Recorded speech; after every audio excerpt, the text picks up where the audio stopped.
visi dan misi gereja kita yang dinyatakan Allah, dan kita mengupas ayat-ayat firman Tuhan ya tahap demi tahap. Kita hari ini fokus dari perjalanan panjang kita.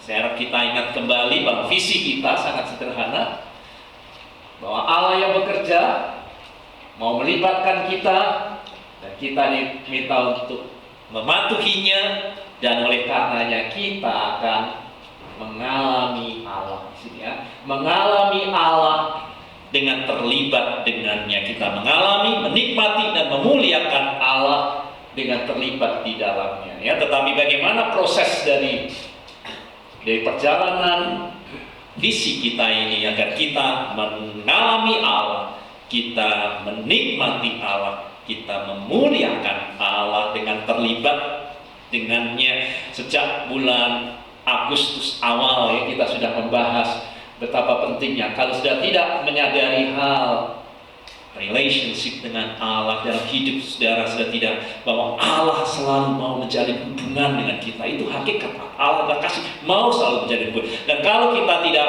memiliki waktu, kita bahkan ini kita lengkapi di dalam persekutuan wilayah kita lihat bahwa activity heavy di Amerika ini sedang menghancurkan ini ya, sedang menghancurkan inti hakiki dari kekristenan, yaitu hubungan, termasuk hubungan kita dengan Allah. Begitu padatnya aktivitas, dan kalau ini tahap pertama saja sudah dihancurkan, saya tidak akan berjalan dalam pengalaman kepada Allah ya. Kita sudah bahas itu, dan kita lihat bahwa Allah selalu memanggil kita untuk terlibat dengannya, dan itu sebabnya kita beberapa minggu juga melihat berbagai macam cara bahwa Allah berbicara kepada kita. Dan hari ini saudara, kita akan sampai kepada satu fokus yang sangat penting, satu krisis kepercayaan.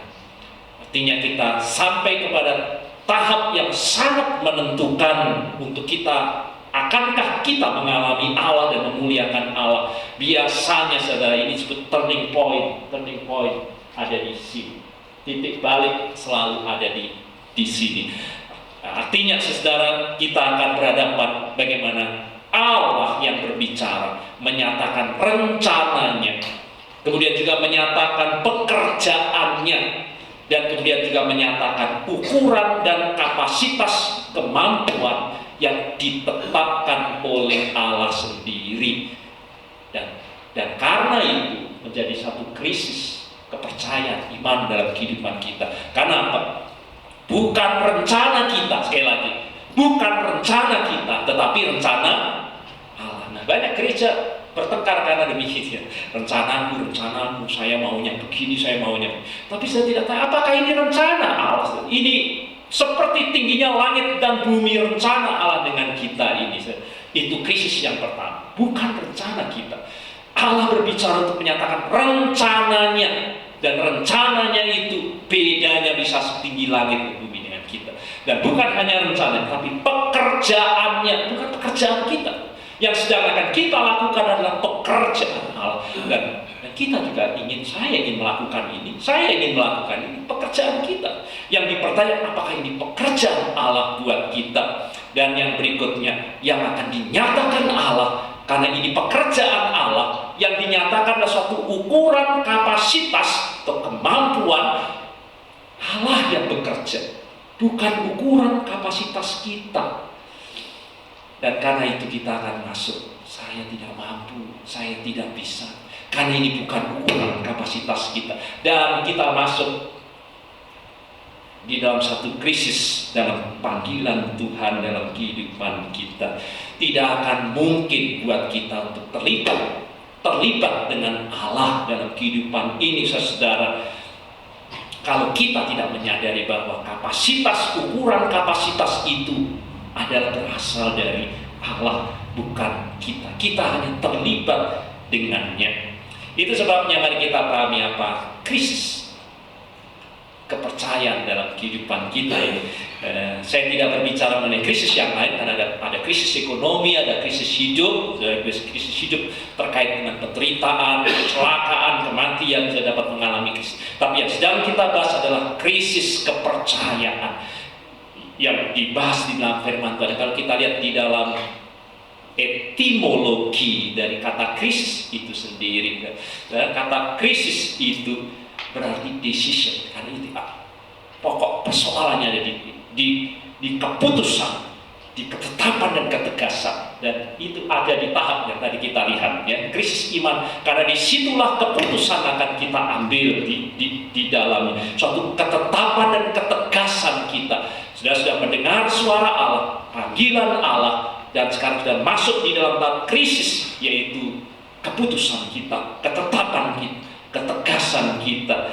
Kata krisis ini di dalam bahasa Yunani berarti juga suatu judgment, yaitu suatu keputusan, pertimbangan dan penilaian, sehingga kita, kalau kita lihat di dalam bahasa literalnya, harafiahnya, itu adalah suatu keputusan judgment atau result of trial. Jadi hasil daripada pergumulan kita itu, atau selection, kita memilih di dalamnya, decide, keputusan dan menghadapi keterlibatan kita dengan Allah. Dan sampai pada tahap sudah mendengar Allah dalam kehidupan ini, saudara akan sampai dalam tahap krisis seperti ini, ya.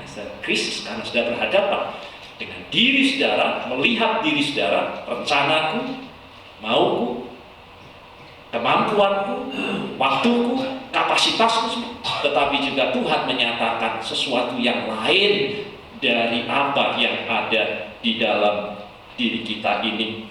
Itu sebabnya ini akan disebut sebagai satu titik balik atau suatu persimpangan jalan, saudara.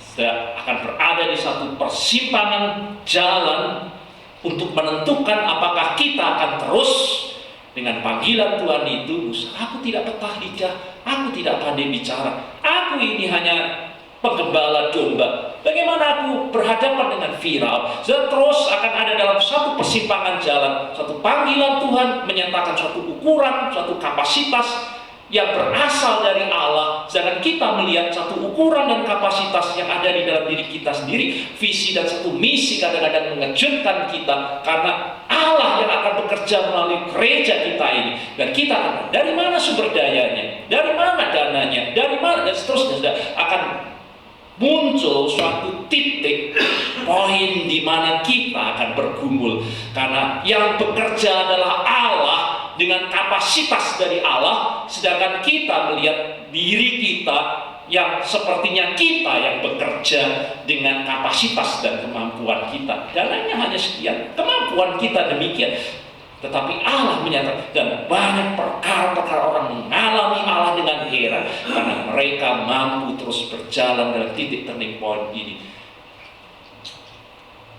untuk melihat Allah dalam kehidupan ini. Itu sebabnya kalau saya belajar dalam bahasa Chinese, saya kalau tidak bisa, tapi sering bertanya, karakter-karakter Chinese itu mengandung filosofi yang dalam, saudara.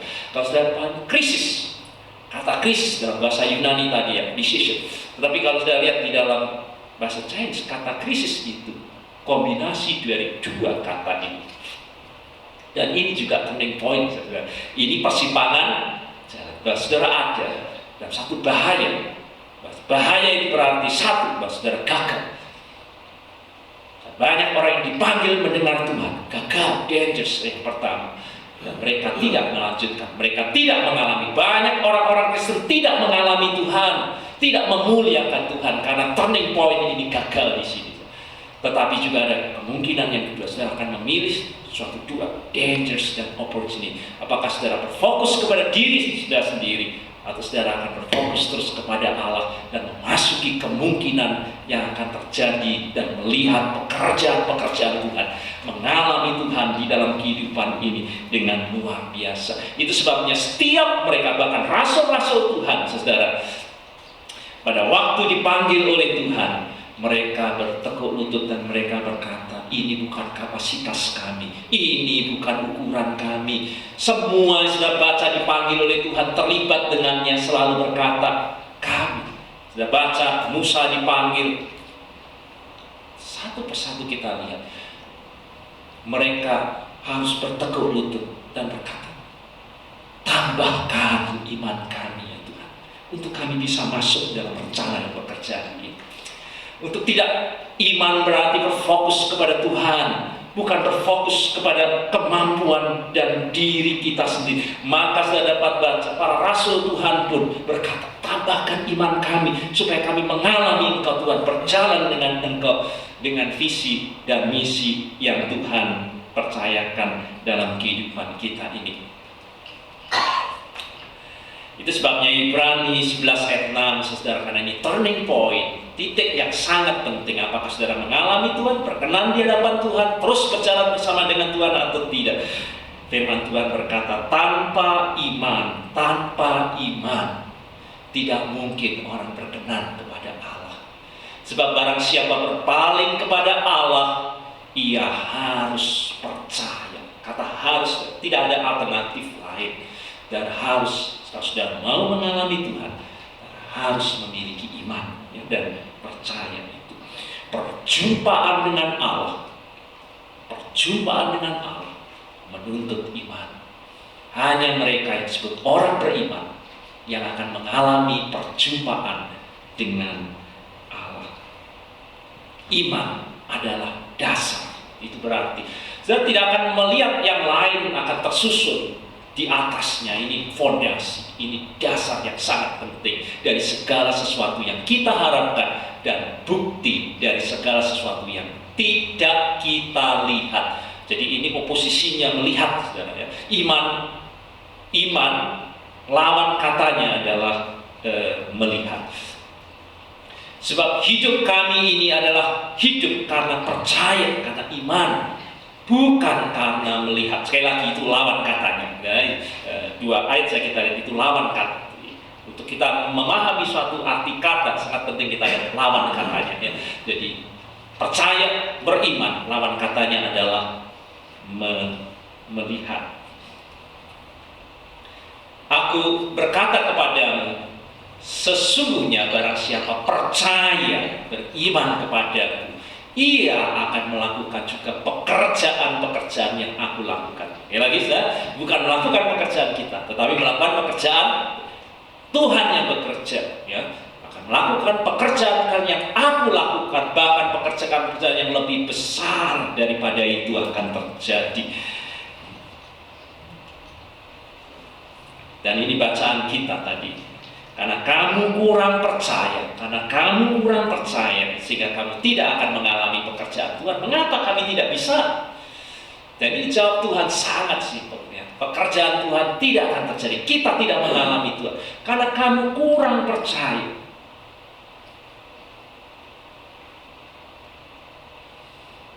Sebab aku berkata kepadamu, sesungguhnya sekiranya kamu mempunyai iman sebesar biji sesawi saja, kamu dapat berkata kepada gunung ini, pindah dari tempat ini ke sana, maka gunung ini akan pindah dan takkan ada yang mustahil bagimu. Jika kamu tidak percaya, kalau kita ini orang beriman tetapi kita tidak memiliki iman, sungguh kamu tidak akan jaya dan teguh. Kita tidak akan menjadi orang beriman yang jaya dan teguh. Kita juga tidak akan menjadi gereja yang jaya dan teguh kalau kita tidak memperbesar iman kita itu. Saudara, jadi iman adalah keyakinan kita, kepercayaan kita, suatu confidence dalam kehidupan kita ini, bahwa apa yang dikatakan setelah kita mendengar suara Tuhan, setelah kita mendengar visi dari Tuhan, setelah kita mendengar misi dari Tuhan, apa yang dikatakan Tuhan, dijanjikan Tuhan, dan dipanggilkan Tuhan untuk kita kerjakan dalam kehidupan ini, Allah akan bekerja dan akan terjadi dalam kehidupan kita. Itu iman. Melihat, saudara, adalah kebalikan dari iman. Ya, tadi kita ini lawan katanya dari iman. Jika kita dapat melihat dengan sangat jelas sesuatu itu dapat kita capai, maka kita tidak butuh iman, bukan? Ya. Kalau kita sudah tahu dengan jelas sesuatu itu dapat kita capai dengan kemampuan kita, dengan sumber daya kita, semuanya sudah tidak butuh iman lagi. Jika kita dipilih untuk melakukan sesuatu yang kita ini sudah tahu dengan pasti kita dapat melakukannya dengan kemampuan kita sendiri, saudara tidak butuh iman. Itu sebabnya ada seorang hamba Tuhan yang melanjutkan berkata, kalau saudara menerima satu panggilan dan panggilan itu menyatakan sesuatu yang saudara dapat lakukan, kemungkinan bukan dari Tuhan. Itu katanya demikian. Baik, kalau sudah mendapat satu panggilan, dan suatu panggilan itu di luar kapasitas kita, tetapi kapasitas Allah dalam kehidupan ini, itu datang dari Allah.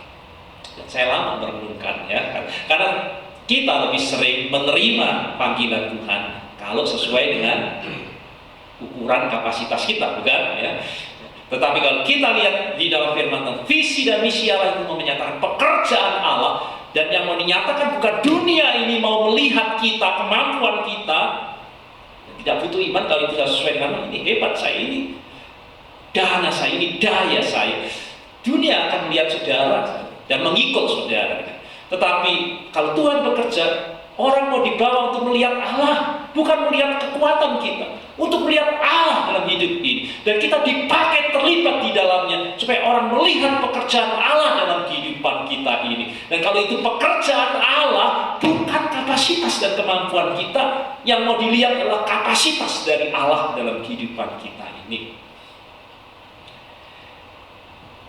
Itu sebabnya iman menjadi sangat penting di dalam kehidupan kita ini, saudara. Kesediaan dan kepatuhan kita menyatakan iman kita. Sekali lagi, kesediaan kita untuk terlibat dengannya, itulah yang menyatakan iman kita. Ketidaksediaan kita, ketidakpatuhan kita juga menyatakan kekurangan iman kita.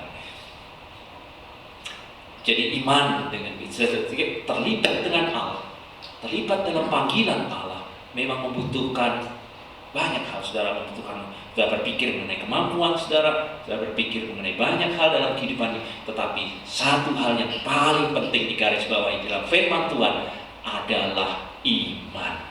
Iman, saudara, ini sangat menentukan di dalam kita menentukan panggilan Tuhan di dalam kehidupan kita.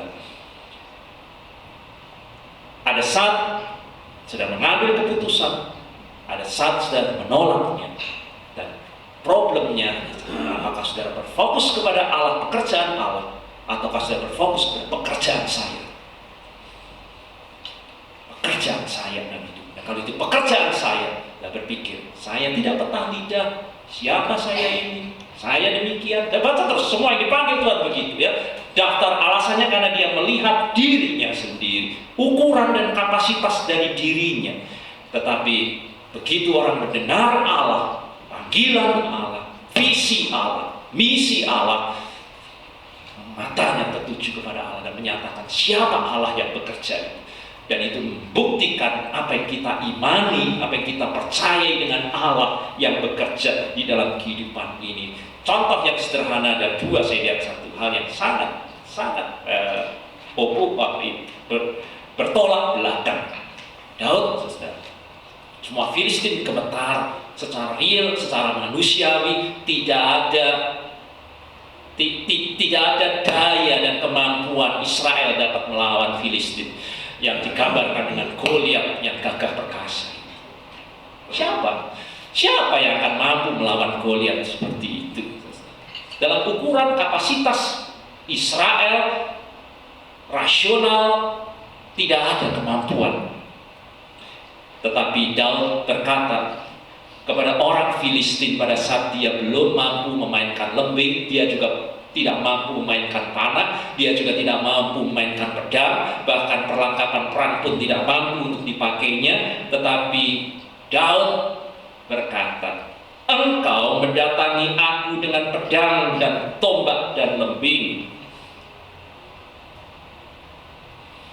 tetapi aku mendatangi engkau dengan nama Tuhan semesta alam, Allah segala barisan Israel yang kau tantang itu. Hari ini juga Tuhan, sekali lagi, siapa yang bekerja, siapa yang akan berperang, Tuhan akan menyerahkan engkau ke dalam tanganku. Terlibat dengan Allah dipakai oleh Allah. Dan aku akan mengalahkan engkau dan memenggal kepalamu dari tubuh. Hari ini juga aku akan memberikan mayatmu dan mayat tentara orang Filistin kepada burung-burung di udara dan kepada binatang-binatang liar, supaya seluruh bumi tahu. Sekali lagi saudara, siapa yang ingin supaya orang melihat, oh hebatnya Daud? Supaya orang melihat Tuhan, saudara. Ini supaya orang melihat pekerjaan Tuhan dalam hidup, bahwa Israel mempunyai Allah, dan supaya segenap jemaat itu tahu bahwa Tuhan menyelamatkan, bukan dengan pedang dan bukan dengan lebih.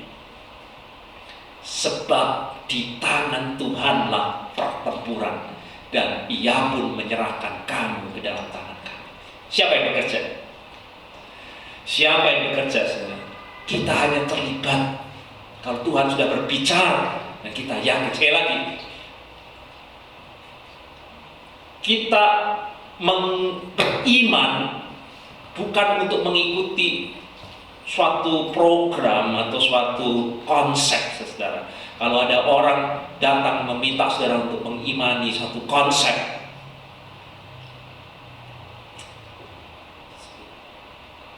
suatu rencana program, kita akan disesatkan dengan makna iman. Iman itu kepada person. Itu sebabnya kalau itu tidak datang dari Allah, kalau sudah tidak mendengar dari Allah, itu khotbah minggu bagaimana kita mendengar. Dan kalau kita sudah percaya dan yakin Tuhan berbicara dan memanggil kita, jadi iman kepada person yang sangat ajaib, yaitu Kristus Tuhan kita itu. Dan kalau Dia berbicara dan Dia memanggil kita, Dia minta kita melakukannya, kita akan lihat bahwa Dia akan bekerja di dalam kehidupan kita itu dalam. Sebab di tangan Tuhanlah pertempuran, dan Ia pun akan menyerahkan kamu ke dalam tanganku.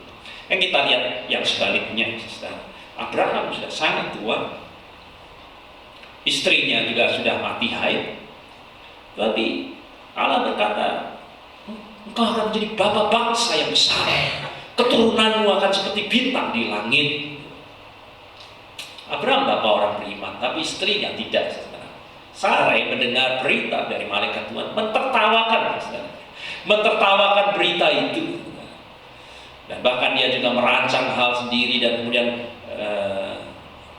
hamba abdinya diserahkan kepada Abraham untuk melanjutkan keturunan, dan lahir Ismail lebih dahulu dari keturunan Allah, yang sampai hari ini menjadi problem yang sangat serius dalam kehidupan perdamaian dunia.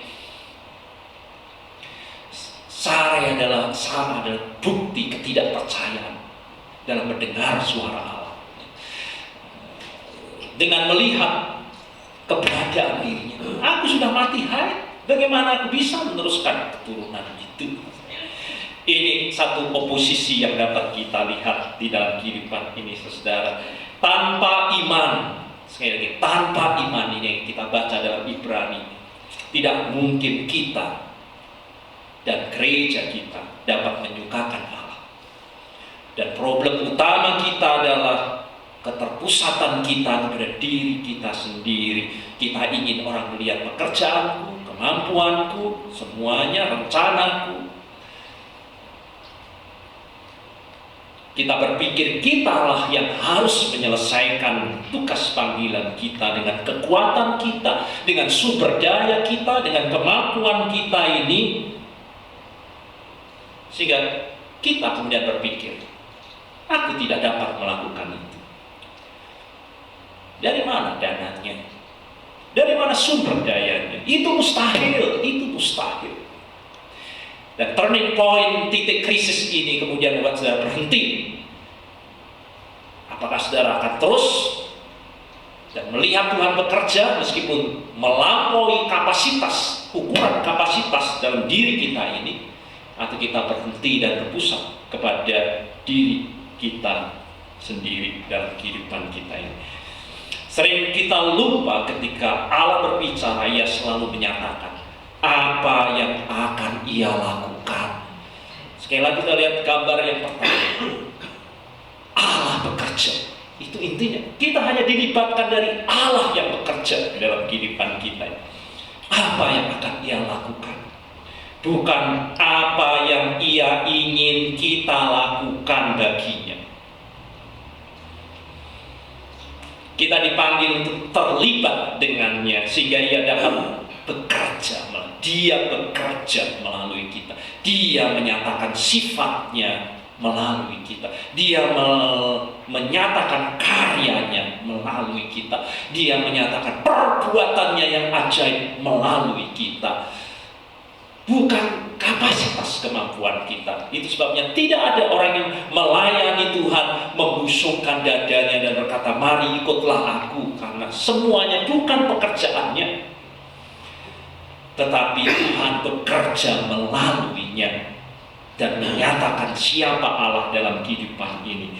Yang diinginkan Allah dalam kehidupan ini, kalau Dia bekerja dan kita terlibat di dalamnya, adalah dunia ini, saudara, mengenalnya. Dunia ini mengenalnya dan mengikutinya dan percaya bahwa hanya Dia yang mampu untuk membawa kehidupan, jalan, keselamatan, hidup yang kekal dalam kehidupan kita. Itu maksud Allah memakai kita supaya dunia ini mengenal Allah dan mengikut Allah. Satu-satunya cara bagaimana orang dapat mengenal Allah adalah ketika mereka melihat bagaimana Allah bekerja dalam kehidupan. Bukan kita ini, Allah bekerja dan mereka melihat, mereka mengetahui sifat Allah, mereka mengetahui keberadaan Allah, mereka mengetahui karya Allah, mereka mengetahui perbuatan Allah. Ketika mereka melihat sifat, keberadaan, karya, perbuatan Allah dinyatakan melalui aktivitasnya dengan memakai kita dalam kehidupan ini. Dan bagaimana Allah melibatkan kita untuk terlibat di dalam aktivitasnya, penugasan yang diberikannya kepada kita akan sesuai dengan ukuran dan kapasitas dari Allah. Sebab yang mau dinyatakan bukan kita, tetapi yang mau dinyatakan Allah kepada dunia ini. Dan itu adalah ukuran kapasitas Allah untuk dinyatakan kepada dunia ini. Dan saya baca di dalam Alkitab, itulah yang mau dikatakan Allah kepada Abraham yang dipanggil, engkau akan menjadi bapa bangsa-bangsa. Kepada Musa dikatakan, pergilah dan bebaskanlah bangsa Israel untuk keluar, lewatilah Laut Merah itu, bawa bangsa Israel di padang gurun, mengeluarkan air dari batu karang. Semuanya itu mustahil. Murid-murid diminta untuk memberi makan banyak orang, menjadikan seluruh bangsa muridnya. Sesuatu yang mustahil dapat dilakukan dengan kapasitas kemampuan manusia. Tidak ada satupun dari perintah Allah itu yang secara manusiawi dapat dilakukan oleh manusia. Ketika umat Allah dan dunia melihat sesuatu yang hanya Allah dapat melakukannya, mereka akan mengenal Allah, mereka akan melihat Allah, dan mereka akan mengikut Allah. Dengan cepat kita dapat lihat Keluaran 14 ayat 4. Ayat ini muncul setelah Laut Merah terbelah menjadi dua. Ketika dilihat oleh orang Israel betapa besarnya perbuatan yang dilakukan Tuhan. Bagaimana? Inilah yang menyebabkan Musa bergumul dengan sangat dahsyat. Tuhan, mengapa Engkau menyuruh aku? Tetapi Firaun tidak pernah kunjung untuk mengizinkan. Makin menindas bangsa Israel sehingga bangsa Israel marah kepada Musa. Ini gara-gara kamu. Sehingga Musa katakan, saya sudah tobat Tuhan, saya mau lepas dari tugas ini. Tetapi Tuhan sudah, akulah justru yang mengeraskan hati Firaun.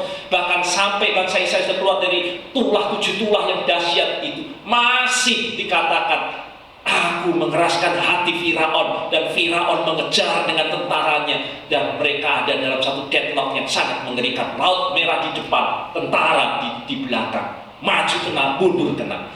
Tetapi itu rencana Allah. Untuk apa? Pada waktu orang tidak mampu melihat kapasitas dalam kemampuannya, dan ayat ini kemudian muncul ketika dilihat orang Israel betapa besar perbuatan yang dilakukan Tuhan terhadap orang Mesir, maka takutlah bangsa itu kepada Tuhan dan mereka percaya kepada Tuhan dan kepada Musa hambanya itu, supaya mereka melihat perbuatan-perbuatan yang besar dari Allah. Aku mengeraskan hati Firaun supaya umat itu melihat perbuatan-perbuatan yang besar dari Allah yang tidak mungkin dapat dilakukan oleh Musa.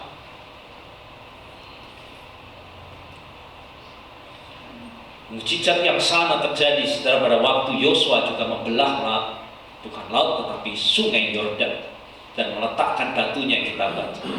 Juga dikatakan supaya semua bangsa di bumi tahu bahwa kuat tangan Tuhan, dan supaya mereka selalu takut kepada Tuhan Allahmu.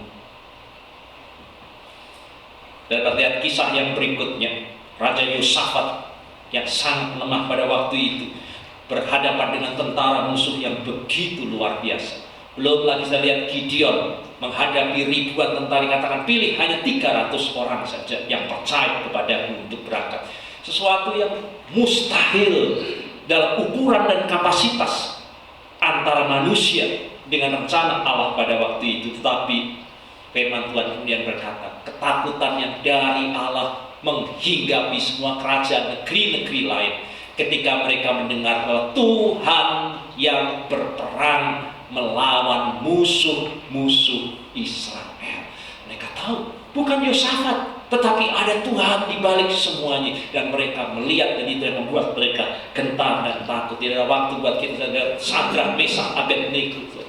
Sekali lagi membuat kemudian Raja Nebukadnezar kemudian berkata, terpujilah Allah Sadrak, Mesak, dan Abednego. Ia telah mengutus malaikatnya dan melepaskan hamba-hambanya yang telah menaruh percaya kepadanya dan melanggar titah raja, dan menyerahkan tubuh mereka karena mereka tidak mau memuja dan menyembah Allah kecuali Allah mereka. Dan akibatnya raja kemudian membuat satu maklumat yang tertulis dan berkata, aku berkenan memaklumkan pekerjaan Allah yang kulihat. Meskipun melalui Sadrak, Mesak, dan Abednego, Raja Nebukadnezar tidak berkata pekerjaan dari Sadrak, Mesak, dan Abednego, tetapi Raja Nebukadnezar berkata, aku melihat karya pekerjaan Tuhan dalam diri Sadrak, Mesak, dan Abednego ini. Dan kemudian dia berkata supaya seluruh bangsa takut kepada Allah ini. Saudara, kita masuk dalam turning point dalam kehidupan kita. Kalau kita mau mengalami Allah, kita mau menikmati Allah, kita mau memuliakan Allah dalam kehidupan ini turning point yang sangat penting. Saudara membutuhkan iman yang sangat serius agar saudara berjalan di persimpangan jalan. Ketika Allah memanggil kita untuk terlibat dengannya, Ia senang menunggu untuk menyatakan dirinya kepada kita dan membuat dunia di sekitar kita akan melihat Allah melalui kita. Itu maksud Allah. Dari semua kita dilibatkan Allah di dalamnya adalah supaya dunia ini melihat Allah dan percaya kepada Allah dan kemudian mengikut Allah dalam kehidupannya itu. Itu sebabnya Ia akan memanggil kita, dan panggilannya selalu akan melampaui ukuran kapasitas dari kemampuan kita. Karena yang mau dinyatakan sekali lagi bukan diri kita, tetapi Allah yang bekerja di dalam kehidupan kita. Tanpa iman tidak mungkin kita dapat menyukakan Allah. Dan tanpa iman tidak mungkin kita dapat mengalami Allah ketika kita bertindak. Jadi iman disertai dengan tindakan, dan kita bertindak dengan iman, saudara. Di situ kita akan melihat Allah bekerja dalam kehidupan kita dan kita menyukakannya. Amin.